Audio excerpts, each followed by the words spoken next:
Hello, everyone. Welcome to Tea with TPS, informal chats with thoughtful minds from India and the world. Today, we have two distinguished guests, Mr. Pramod Bagri and Mr. Sandeep Kumar.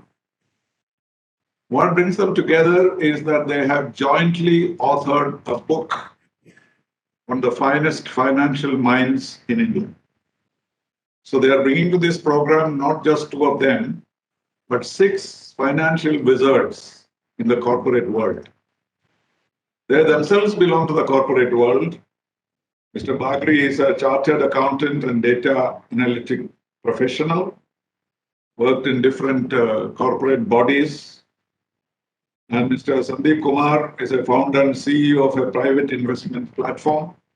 So they are themselves made a mark in the corporate world. And for some reason, they decided to introduce six others who have made a mark in the companies they are working for. So if you look at this book, you will find those six pictures on it. It is Ajay Seth of Maruti Suzuki, Kaushik Chatterjee of Tata Steel, Raghava Rao of Amazon India, Shankar Raman of Larsen and Toubro, Sreenivasan Phatak of Hindustan Unilever, and Sushil Agarwal of the Aditya Birla Group. So actually, we are going to get to know 8 people here, not just 2. So thank you very much for joining us. And this is a rather unique book because you have chosen to interview them and obviously, honestly, incorporate what they have said rather than try to make your own impressions by what they say. So this is an unusual book. It's basically a book of interviews. And from that, we get to know them. And of course, then you have made your own comments in the introduction and the conclusion. So what is the origin of this book, Mr. Bagri? Ambassador, very good evening to you and your guest. Thank you so much for having us here today. It is fantastic to be here. The origin is fairly simple. Me and Sandeep were discussing on the role of a CFO for quite a bit. And what was very surprising is that there was very little content or material, right, on the role of a CFO or CFO themselves.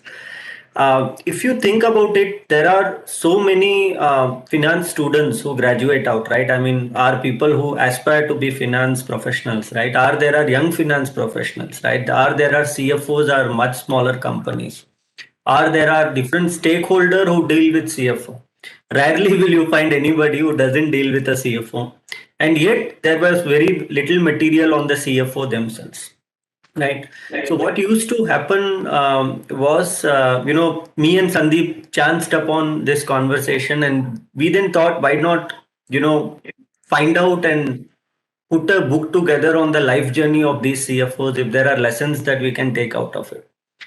Now, what was interesting is we did not know any of them. So we literally cold called all of them. We wrote a mail with the larger purpose that it was not about us, it was about the students, it was about the professionals who wanted to know more about the CFO role, who wanted to know more about the journey. And that's where all of this started. And we were in for a surprise. Or, most of them graciously accepted, right? Most of them, even though they did not know us, accepted to have that conversation. And post the conversation, it was a very, very extended journey, an enjoyable journey, a transformational journey as we started penning down CFO NITI. But broadly, that's how we started this entire journey, and that is the origin that came by. Well, there is a genre of literature called oral history. What we don't do is just go and talk to a person, and that becomes a book.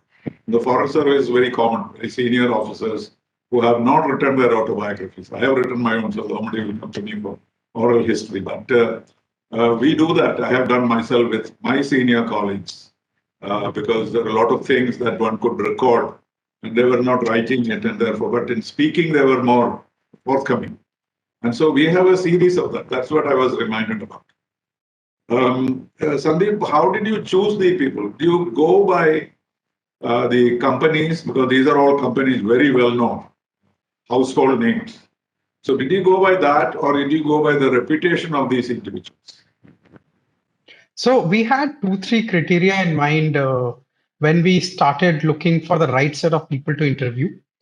And the first criteria that we obviously had was that we wanted to speak to people who had the largest CFO functions, who have seen the maximum transformation in their CFO office, CFO function over the past 10, 15 years. And literally putting it, who are the most influential in the industry, who actually control thought leadership. The second thing that we wanted to do, Ambassador, was to give it, an industry flavor as well. So not pick up just, for example, the banking industry or pick up just the manufacturing industry. We wanted a mix of industries so that not only do you understand how does the CFO function or a CFO office function, but also how does it happen in a particular industry. For example, in the book, if you read, then, for L&T, a very different flavor is given saying how does a CFO operate and how does he decide between 50,000 different competing projects and select which are the ones which will win and which will not. In Maruti, you have a manufacturing flavor, you see how it actually works. Whereas if you look at Amazon India, that's a completely different, a new industry that has come up and growing now. So what we did was first identified the set of individuals who had seen the maximum growth in their companies and in their CFO offices. The second that we tried to do was have a diverse set of people who represent different industries and can talk about not only their own office but also how the industries have transformed over a period of time. The third thing that was basically important to us was to understand what is the external focus and profile of these people. So some of these people, in fact most of the people that we have interviewed, are very, very well connected, are big time mentors to students, big time mentors to young professionals. So you pick up anywhere in the book, you'll see there is a very strong mentorship element to this. And that is why we wanted to make sure that what they are providing to maybe 10, 20, 100 people in their organization should now get spread and now should be available to everybody out there, whoever wants to understand how to build a better finance organization or how to become a better finance professional. So these are some of the reasons. When you look at the corporate world, one normally thinks about or hears about the CEOs, the chief executive officers, but they have an overall charge and they are the heroes of the corporate world. So now you're looking at the second tier, as it were. But they are the ones who handle the money, they are the ones who decide on financing aspects of it. But are these in two tiers all the time, or do CFOs become CEOs or CEOs move into CFOs? Does that phenomenon occur in the corporate world? So I'll give you an example live from the book itself. I personally, and Pramod will agree, we have seen multiple examples of CFOs actually becoming CEOs. It used to be a very rare occurrence in the past, but it has become much more, much more, it happens much often now. So one example that I'll give you is, and Pramod, correct me if I'm wrong, right? Mr. Shushil, right? He actually was, if you look at from Aditya Birla Group, he actually operated as the business head of multiple units, within the group, actually operated as the CEO, learned the entire business, while he was obviously always a core finance function guy, and ultimately moved into a CFO role. So it is today, I would rather call it a CXO. I won't call it a first tier or a second tier. I would say that the top 5 people basically, so I'll put it this way, Ambassador, right? Today, the CA finance function is no longer the controllership function. It is no longer people who say yes or no to financing decisions or give approvals. It is an integral part. It is literally like where the CEO sits, the CFO sits next to him and helps him make strategic decisions. And as a result of which, what we believe is, the CFO office is a lot more integrated into the business function as well as supporting the CEO role in all crucial decisions, not only finance but also business. If I were to Sorry, if I were to add, Ambassador, on this, we did note multiple instances, and for past many years, while business partnering has come to the fore now, for past many years, these CFOs have been working very closely with CEOs, and they have been co-pilot along with the CEO in steering the organization forward. I am also reminded about another book. I know we are talking about CFO NITI. It's called The Outsiders, right? It's about 8 unconventional CEOs who kind of have created the most shareholder wealth, right? And it's a beautiful book. And why I'm bringing that on is it kind of says that the fundamental role of a CEO is to allocate capital. And it's a very interesting view that is given there, right? Now, if you take that into consideration, then where are the lines between the CEO and the CFO? Because if the fundamental role of a CEO is also to allocate capital and raise capital, right? And the CFOs is also there managing money, right? So these two have to work very closely together to make businesses work. And that brings back to Sandeep's point on that we will rather call it as a CXO, where all these CXO people together steer the organization towards success. Okay. When you look at corporate world, you always find some kind of a dynasty which controls it, right? So the CFO is normally outside the dynasty. Is that true? The CFOs have traditionally been professionals, Ambassador. That is 100% correct. Yeah. So that is not inherited in any sense. No, Okay. we haven't seen many examples of that. Yes. And how about the relationship? It has to be perfect. Otherwise, it will be very difficult for them to function between the CFO and CEO. See, it depends on how we define as a perfect relationship. A relationship where one stands as a mirror and other kind of looks at the mirror, or is it somebody who will tell yes boss kind of a thing? None of the CFOs that we saw here are yes boss kind of people, right? They have questioned the strategy, they have shown the mirror, they have told. In fact, there is a phrase in the book called "Emperor is naked." When they have to tell, they have told that. So to that extent, it's a perfect relationship, right? And any good relationship for that matter should be fundamentally based on trust, should be fundamentally based on what is good for all of them together, right? So if the CEO and CFO agree on everything, then fundamentally you should assume there is a problem, right? I would rather have a CEO and CFO who would argue things out, but once a decision is made, they steer the organization towards uh, I would say towards a path that is agreeable to both, not agreed by both. Right. So that's the relationship I have seen between the CEO and CFO, and which I think is a very healthy relationship to have. Okay, if I transfer that to the governmental structure, in the governmental structure, what happens is, even though somebody is just called a financial advisor, he wields the veto in many cases in the government, say, because there is not a question of the boss talking and the others.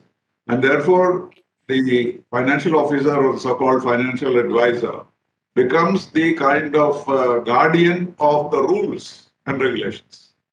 So the secretary or the foreign secretary would like a decision to be taken, but 80% of the time, a financial advisor that can block it on the ground of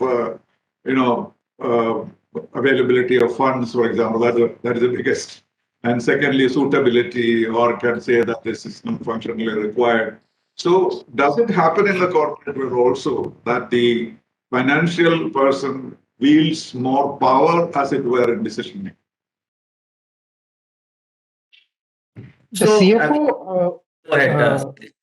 Yeah. So Ambassador, the role of the CFO as the gatekeeper is still there. The CFO basically makes sure that the organizational resources are allocated correctly at all points of time, and they have this risk metric that they definitely follow in any organization. At the same time, as I mentioned earlier, right now the CFOs look at business as decisions, even financing decisions from a very different perspective. And let me give you an example, right? And this is from the book itself. When Mr. Raghava Rao of Amazon India talks about how Amazon finance function makes financing decisions. The example that they gave was that if I have to send 3 parcels to a customer, should I send it all the 3 parcels together and risk a delay of 5 days? Or else should I send that in 2 different parcels, making sure they reach earlier and the customer is delighted? So what is for what the business would want is everything reaches the next day. What the finance would want is the least cost of sending the parcels. But what they are doing is arriving at a common decision, thinking about what is the value of the customer over the next 5 years. And as a result of which, does it make sense for me to spend a little extra today to delight the customer, to make the customer happy? And that is where we see that the finance function, the gatekeeper function never goes away. They will make sure that all decisions are vetted and are approved from a finance perspective before the go ahead. But at the same time, now they are seeing things saying, does it help the organization? It doesn't say, this is my function, I don't care about anybody else, other departments are not my problem, I will only worry about myself. That is not the case anymore. They say, okay, does it delight the so that is where we talk about the customer centric finance organization. So does it delight the customer? Does it benefit my vendors? And then decisions are made for a longer term rather than saying, for the next quarter. And that's where we see a fundamental shift happening. At the same time, the CFO office is a controllership and will always make sure that decisions are vetted and approved, vetted and checked before they're approved. Pramod? Well, I know very well the system in the United Nations, for example. I spent about 20 years working for Indian mission in the UN at the headquarters. There is a very good system by which the political bodies, we have first committee, second committee, third committee, etc. And they all take decisions on a political basis. And then the fifth committee, which is called the Administrative and Finance Committee, vets each of these. And finally, the decisions are taken by the fifth committee, not by the first committee, because on that altar of financial stability of the United Nations or whatever, they are able to rule out projects which may be otherwise very good. So that happens. I suppose a similar exercise takes place within the corporate world also, I presume. So here, Ambassador, maybe the way we can look at it is there are going to be white and black decisions, right? So some things that will absolutely not make sense, wherein financially it is a disaster. So no doubt the CFO is going to be blocking it, right? But let's talk about the gray ones, right? Which is neither white nor black, right? But the gray ones. So one that will allow you to take some risk, right? But then the reward on the other side is going to be a lot more, right? So the traditional CFO will look at things like, okay, is my debt equity okay? Is my EBITDA to, the debt is okay or not, right? And suppose you are getting into a large expansion, right? The current CFOs and most of the CFOs that you are having in the book right now, what we realized is are also partners for growth. So they are not mere bean counters. They are not mere people who will take a stand across saying that, okay, you know what, this is below this metric, so I'm not going to approve. Rather, they will take a informed risk around what is good for the business, what is the kind of probabilistic risk we can take on this and move ahead. Why I'm bringing this on is they are still gatekeepers, but the change that has happened is the ability to take the bold decision to be the business partner and to make sure that the businesses flourish is fundamental to the role of CFO as well today. Well, in these conversations, I did not come across a situation where a CFO was talking to you about his problems with the CEOs. Did that occur at all? I'm sure that may have occurred, but it's not. We haven't had that discussion with the CEOs. Would be something very interesting to add as well.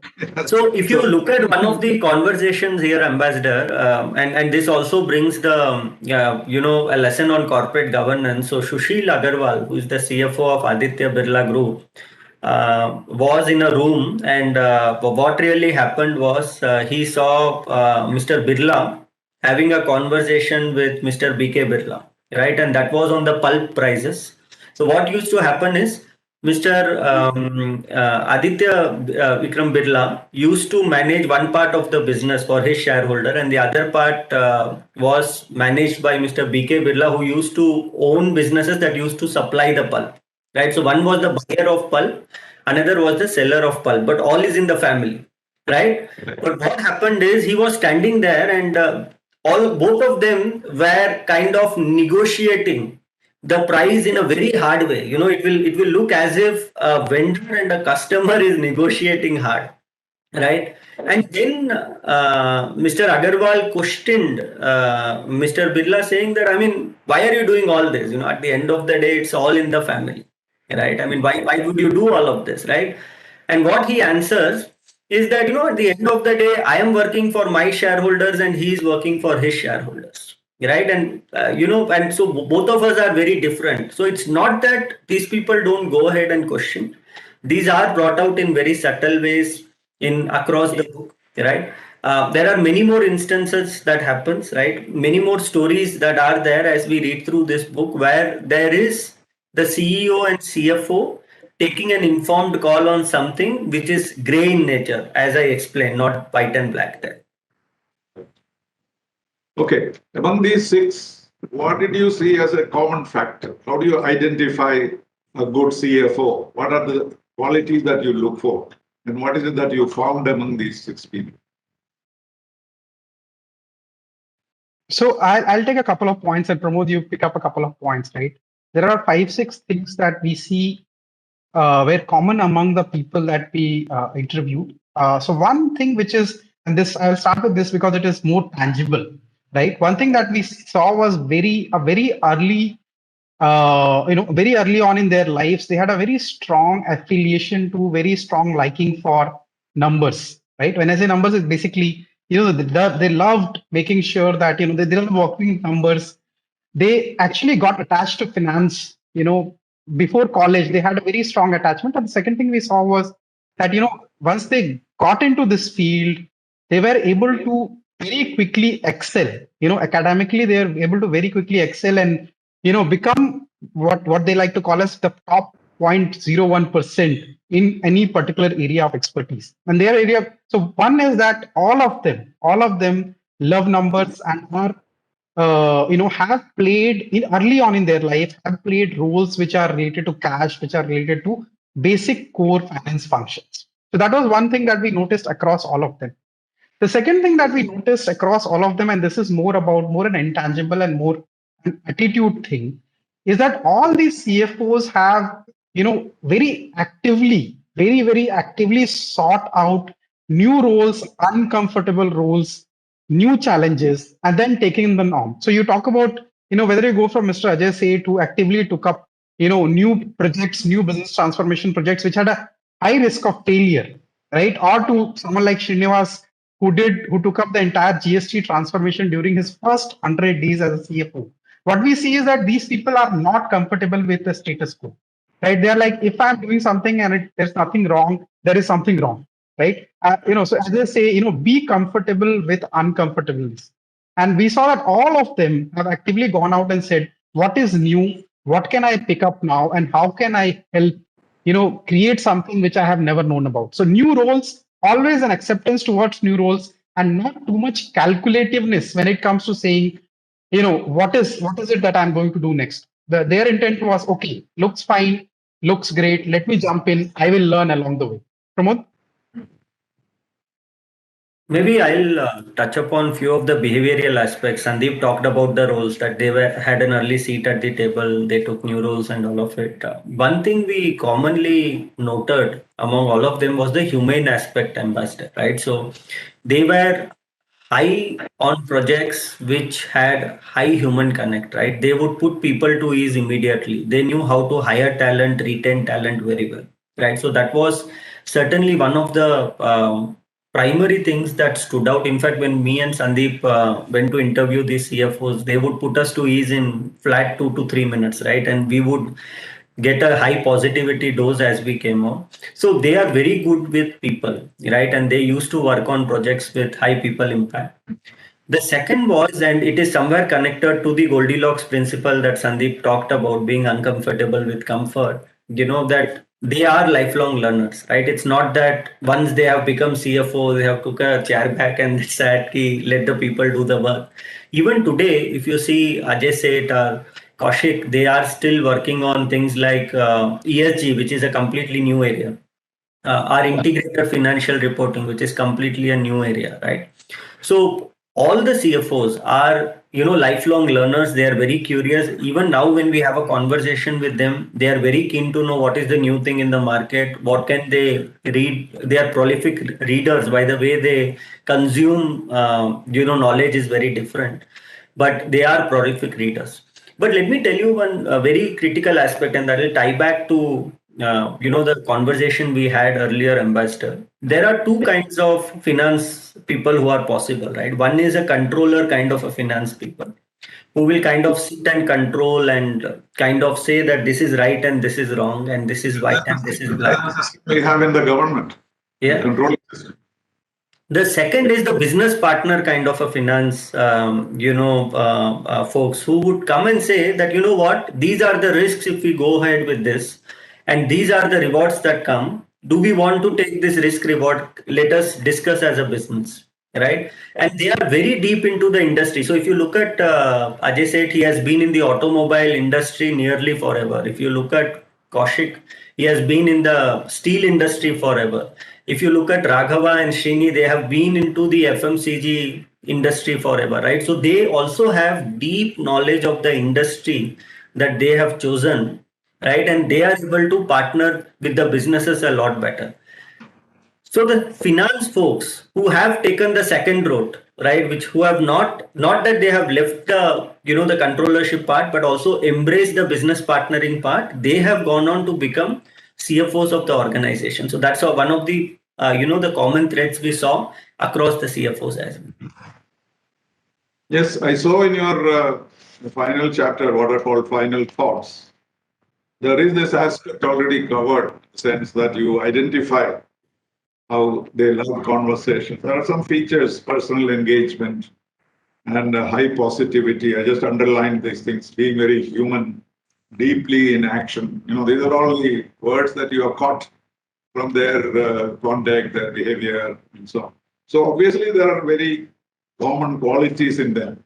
And why I'm raising it is because you are also talking about this book being useful to aspiring corporate body managers and financial experts.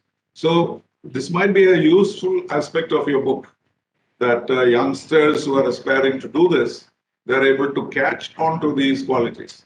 And following that, were they all educated abroad, all the six of them? Or at one time or the other?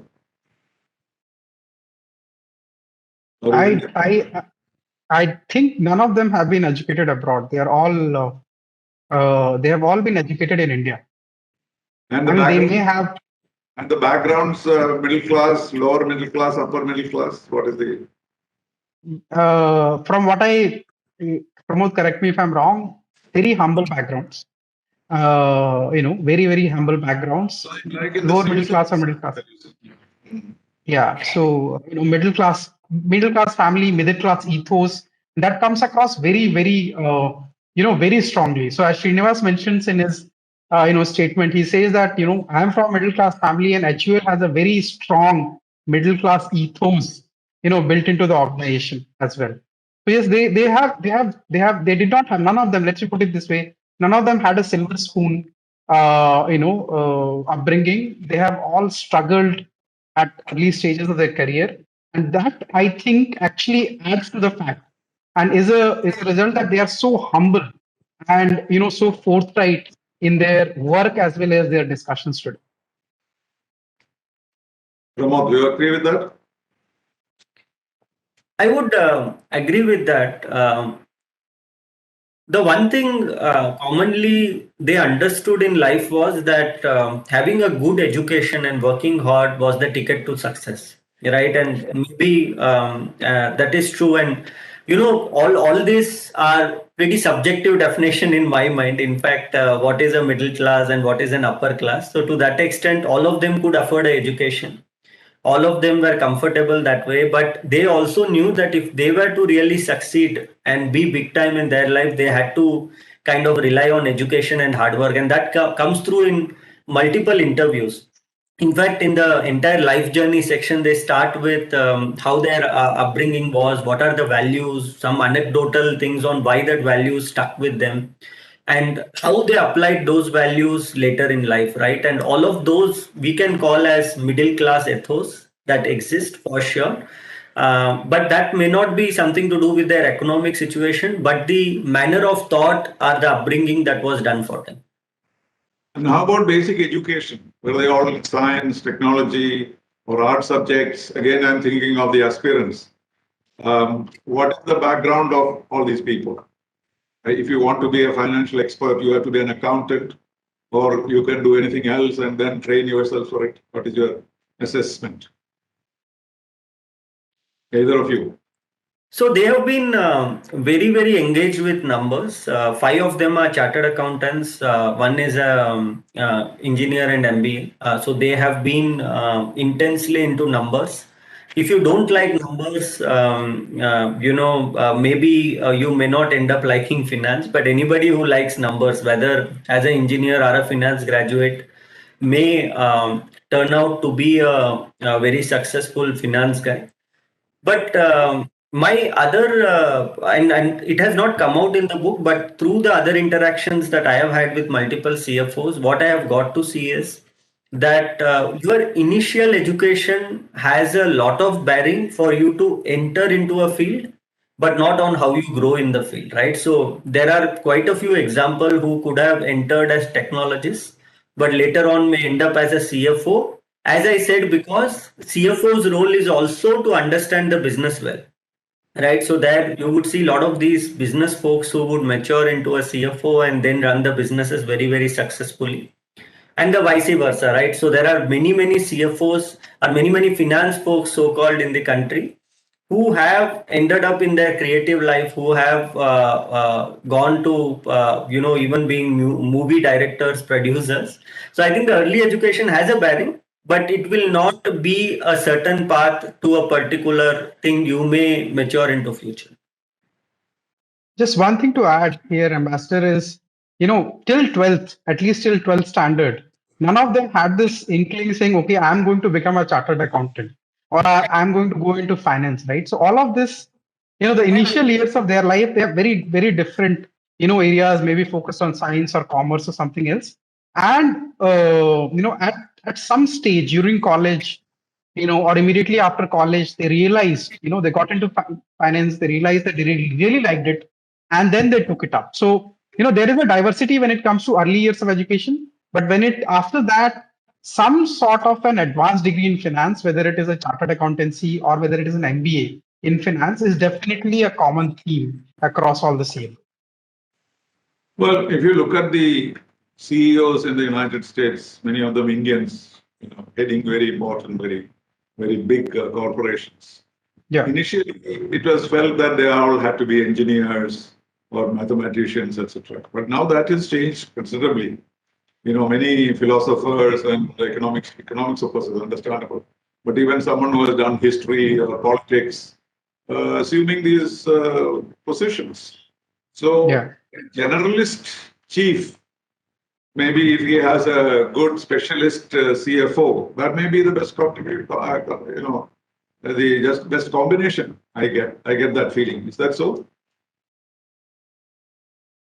Because the generalist can bring in his experience in various ways, while he can focus on technology, particularly now, when almost everything is based on technology and the advancement of it. So that kind of a combination is what is developing. I get that feeling. Maybe wrong. So by its definition, Ambassador, and having run a company now for 2.5 years now, start off on my own, what I can say is that CEO is basically the orchestrator of things in the company. And coming back to what Pramod said about capital allocation. So the role of the CEO is very simple. He has to identify what area to target and what is the right product market fit. But beyond that, there are only two big things that he has to do. He has to bring in the right people with the right expertise who are smarter than him, not dumber than him, who are smarter than him, and convince them to join a common goal to grow the organization. And the second thing is bring in the right capital, bring in the right resources to these people so that they can actually deliver what they have been hired for. So if you look at that perspective, the CEO, whether it comes from engineering or whether it comes from any other background, ends up being a journalist in the organization. Anyways, he is someone who isn't supposed to be a subject matter expert. He is someone who's supposed to be an expert in the business, an expert in managing people, and an expert in basically managing aspirations towards a common goal. Whereas the CFO and now you've got new functions like chief digital officer, right? So CFOs, CDOs, CTOs, all of these people, while they may be great journalists, will definitely have a very strong affiliation, to any particular field, whether it is technology or finance or digital or any other tech area. Yes, mentioning Chief Digital Officer, I must share my personal experience. My son was the first Chief Digital Officer of any university. He was in Columbia. He was the Chief Digital Officer. Then he moved on to the Metropolitan Museum, again as Chief Digital Officer. Because now he's running a digital company. He's left both. So there were very few at that time. I remember a lot of stories appeared in Wall Street Journal when he became the Chief Digital Officer of a university. People are asking, what are you? Are you going to manage their computers? Not at all. There's a very different experience. Even we were thinking, why is he becoming Chief Digital Officer after having learned journalism? It's a creative right. And so. But then that combination was brought about in the university. Now I think it is quite common. Almost every organization has Chief Digital Officer, other than those who control the computers. Anyway, coming to the specific, would you like to make a comment on each one of them, some characteristics that you have? Or is it too much personal? Okay, let us look at Ajay says. What would you think that are his strong points?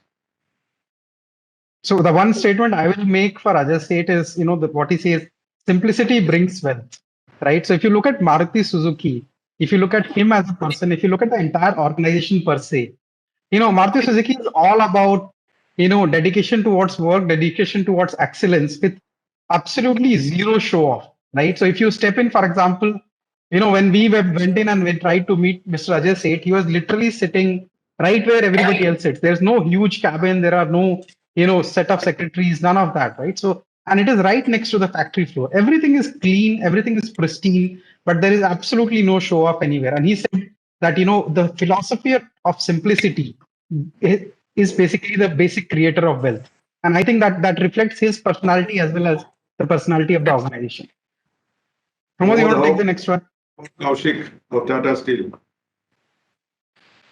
There is a lot to talk about Kaushik, but one thing that stood out is his theme about perseverance, right? So if you talk to Kaushik, even in a storm, he'll be very calm, right? I mean, he's the person who can be very, very calm in a very crisis situation. He also, what I understand as I spoke with him and many other people around him, so that calmness also behind that is a very bold CFO, right? So Kaushik, the one thing that stands out, and in fact, he follows Swami Vivekananda plaque that was given to him by his father when he was in 12th standard, if I recollect it right, which said that nothing in life can be, nothing worthwhile in life can be achieved without obstruction, right? And the people who persevere will actually make it to the end.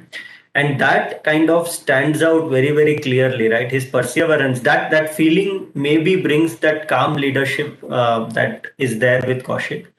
Another thing that stands out for Kaushik is the sola nobilitas virtues, right? Which is the school motto he had, where he said that the nobility is the sole virtue of life, right? And all the decisions that are taken are based on the nobility factored in as well. So that would be about Kaushik. How about Raghav Rao of Amazon? Sandeep? So, so two things I'll mention about Raghava. One, Ambassador, you there, right?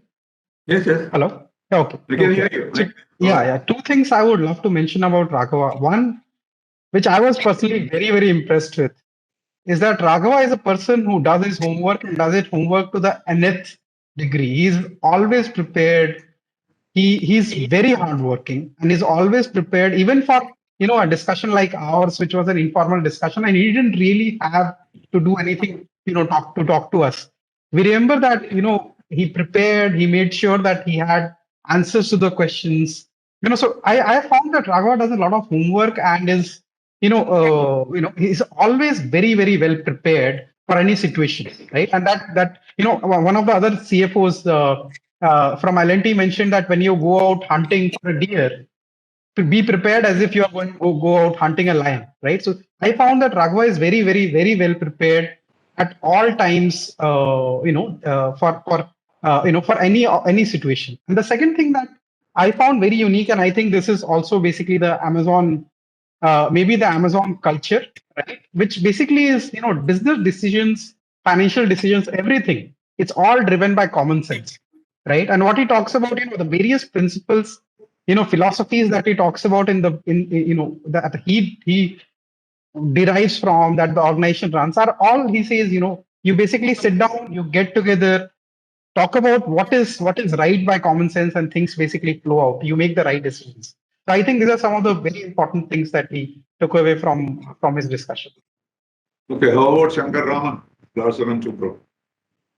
No, I think Sandeep mentioned about Shankar Raman.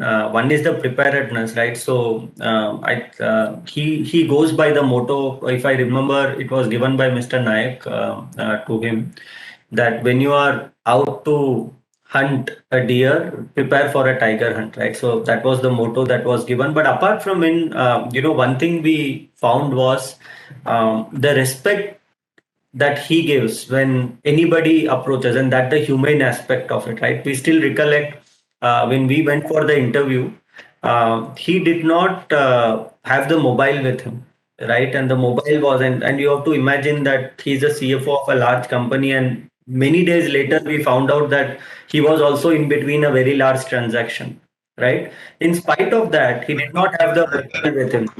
In the book, he said if they have to get me, they'll know how to get me. Yes.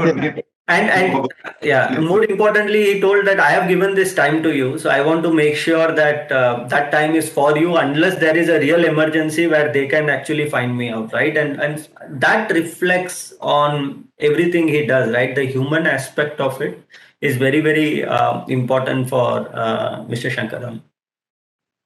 And how about my namesake, Sreenivasan Pathak? He is with the Hindustan Unilever. Yes. So two things I'll mention about Mr. Srinivas Pathak. One, is the thing that he talks about, and in the book he talks about, is never waste a crisis, right? And what we found was, in every action that he has taken, Srinivas basically is someone who's never, he's never bothered is the wrong word actually. He's always calm, even if there is a big problem. He's always calm, and he always looks for the opportunity in whatever the situation is. It's very difficult to put him in a situation where he says, okay, fine, this is a crisis, what do we do? He basically views every crisis as an opportunity, and accordingly tries to find out the best takeaway from each crisis. So that is one from his professional career. One personal thing that I wanted to mention, and I really liked it, right? So I ended up, he had given me time on a Saturday morning.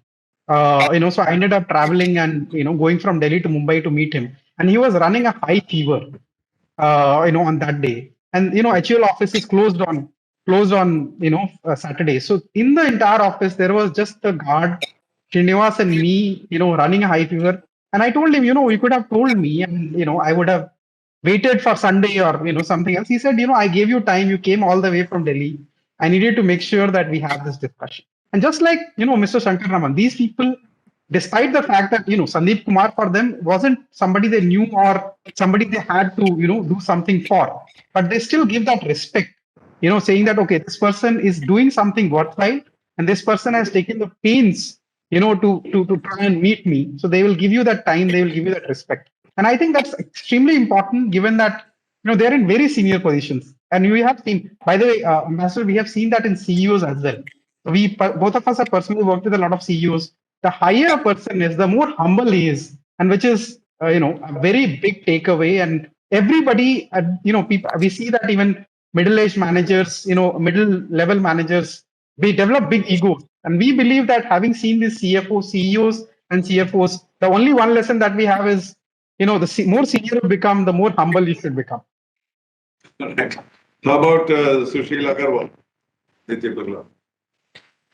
So, Mr. Agarwal, if you meet him, one thing you would notice is, and it's a very very visual thing. He's very very well dressed, right? And he actually aspired to be a fashion designer, and that it reflects on every being he has. But on the behavioral aspect, his philosophy is we should keep things simple, right, and not complicate our life or the work by overthinking anything. And see, everything that he does is following that principle. So suppose if there is a decision that he has to take, he follows something called as a headline test. So tomorrow, if there is this thing which I am deciding today where to be on the newspaper headline, will I be comfortable or not comfortable? Right? It's a very simple test to have. So he will follow that test. Right? The second simple test to have is, suppose he is investing funds, right? It is very normal for people to then decide, should I look after the return or should I look for safety? He says, my fundamental business is not treasury, right? He follows something called as SLR principle, which is safety, liquidity, return. So the first thing I should look for is safety. If two instruments are equally safe, I should look for who will give the money the next day or the same day. So that is liquidity. Only after I fulfill both of this will I go for the return parameter, right? And that has stood well also. So everything he does, there is lot of simplicity, but at the same time, because it has been evolving over the years, it is a very good principle for all of us to emulate as well. Well, I must say you have been lucky because you just picked up these people without doing any background search or anything of that sort. And you didn't run into a real egoistic guy because that's quite possible. In our life, we always come across people who are like that. So you must have been very lucky in that. Or also probably you gave them that positivity and so they responded. That also. So I must give you the credit also. And now we are completing our time. But who is going to be your audience? What is your experience? Obviously, the book is selling well. And who should we address this to in our show? Who must read this and who will read it in your opinion? So the primary readership ambassador is, finance students and finance professionals at any level, right? So if you are a finance student, you should try and understand what are the key traits that you want to imbibe in your life at an early stage. What are the roles that you should pick up to basically, progress fast in your career and aspire for the CFO function. If you are a mid-level finance professional, you can pick up various learnings from their lives to see how do I make my professional and personal career more fruitful. If you are a very senior person, if you are a CEO of a company, you can think about how do I create a better finance function. How do I create a finance function that rivals some of the biggest organizations in India, right? At the same time, I must say this, while this is the primary audience, I must say we are pleasantly surprised that a large portion of our book sales is actually going to people who have absolutely nothing to do with finance. And the reason they like it is they are like, this is a book on finance, this is a self-help book for me. This is a book that has helped me understand some things that I may be doing wrong in my life. And, I will take it away, I'll implement a couple of those lessons and see how it goes well. So we can't say that this book is now aimed at a particular group. What we would like to say is, if you read the book, find a time to read the book. Please spend half an hour after the book, after you have finished the book. Just think about some of the learnings and imbibe at least one of these learnings into your life. Use it practically, and then see if it helps you improve your professional personal. This is our personal request, so that it will really help us. The objective with which we started this book was to actually make sure that some people learn something and make their lives better. If that happens, you would be the happiest. And that is literally our target audience. No, that's obvious because you keep talking about takeaways, for example, from each of these lives. Then finally, you give the final thoughts that these are the kind of things that we found in them, etc. Generally in the West, the self-help books are very popular. I remember trying to give my autobiography to a publisher in New York. He said, "How am I interested in your life? You know, why should I publish? But you tell me, you write a book saying that how should a diplomat behave? I will publish it tomorrow." So that is the approach. They say Western music for dummies. There's a book, things like that, or Indian cooking for dummies. So that is the kind of mode when people are reading books. What is it that you can learn from them? And that I think you have summarized it very well in order to suit your audience. And I'm sure this will be picked up by institutions, universities, etc., etc. And the final question, we have been able to talk because of a common friend, as you know. Mr. KPR Nair is my publisher. All my books are published by him. How did you locate him, and how has your relationship been? So just like the book, it was a very serendipitous exercise. We were talking to somebody else. I don't I don't even remember the name. We were talking to a colleague in New York, and she knew Mr. Nair, and she said that Mr. Nair publishes a lot of high quality books. Why don't you talk to him? And it was that's where the relationship started. I must say that Mr. Nair was we are first time authors, and that's a fact, right? He was extremely receptive and he understood the idea. He took his time. I personally went and met him a couple of times. He took a lot of time to understand the idea, a lot of time to understand what it means, right? It's not about the business of publishing. It is about what am I publishing, right? And will it be readable? Will it add to somebody's, the value of somebody's life? And we said, okay, fine. From my perspective, I think this will be useful for some people. And given that it is, let's go ahead. And I think that was a very commendable aspect, And then it has been, just like you have published multiple books, a publisher and author's relationship is like a Sas-Bahu relationship, right? They have to, they coexist, they love each other, but at the same time, that consistent tension basically adds to the overall product. What we believe is they have put their heart and soul into making sure that this book looks great, reads well, is edited well. And, we are ever thankful, and we are actually happy. I mean, we are happy that we got to know him, and he's our publisher.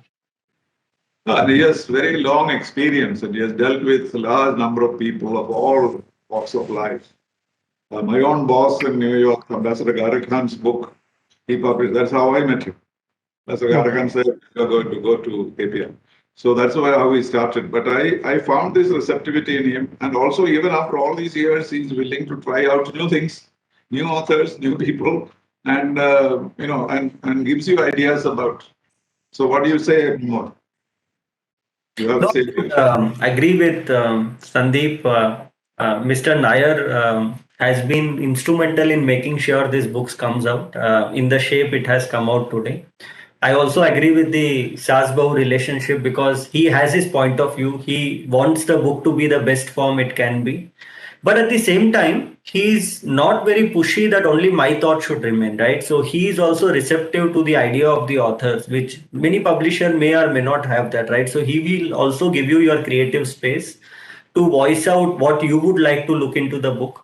And if he then gets convinced that this is right for the book, right for the audience, then that would get incorporated. So similar to the CEO, CFO role that we spoke about, it is a very good relationship that came through.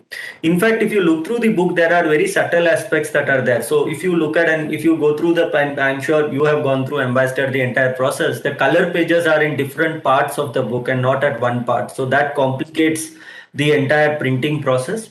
Another complication on the printing process is that there are perforated pages out there, right? So every key takeaway can be actually tagged down and pinned down to the kind of the board for somebody to actually look at it if they get very inspired and really say that whether it's possible or not, right?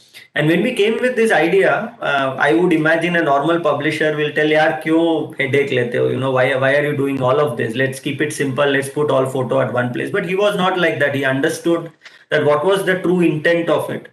He said, "It's a very good idea. Let's go with it." We had a lot of discussions on what should be the name of the book. We had a lot of discussions the design of the book. internal inner design, outer design, right? Where it should get placed, how we should take it to the audiences. So it was a very, very interactive process that happened, and I'm sure the shape that it is today is the large part of it is also contributed by Mr. Nair. And I must say, his supporting staff is also excellent. Yes. Jiza was there as the project manager, and it was a very, very intense kind of a thing as we ran down to the entire thing, and it became very, very I would say possible for us to reach out anytime and make sure that the book is in its best shape. So I'm sure KPR and his staff will be happy to hear that. So thank you very much, Sandeep. Thank you very much, Pramod, for spending a little time with me. And I hope this will introduce the book to a larger audience. And hopefully, I always say that writing a book is easy, but promoting it is very difficult. Sometimes you are very frustrated. You think that the book is written now, everybody has read it. But when you see the statistics, you will find that you are not Shakespeare, you see. So that is the frustration that you get. So I hope this will help you to promote the book. And this is one thing I do occasionally in my program, not always, but try and promote what I consider to be interesting books. So thank you very much for cooperating with that project. Hope to see you again. Thank you very much. It is our pleasure. Thank you so much for your time, Ambassador. Thank you so much. Thank you, Ambassador. Thank you. Bye-bye. Bye.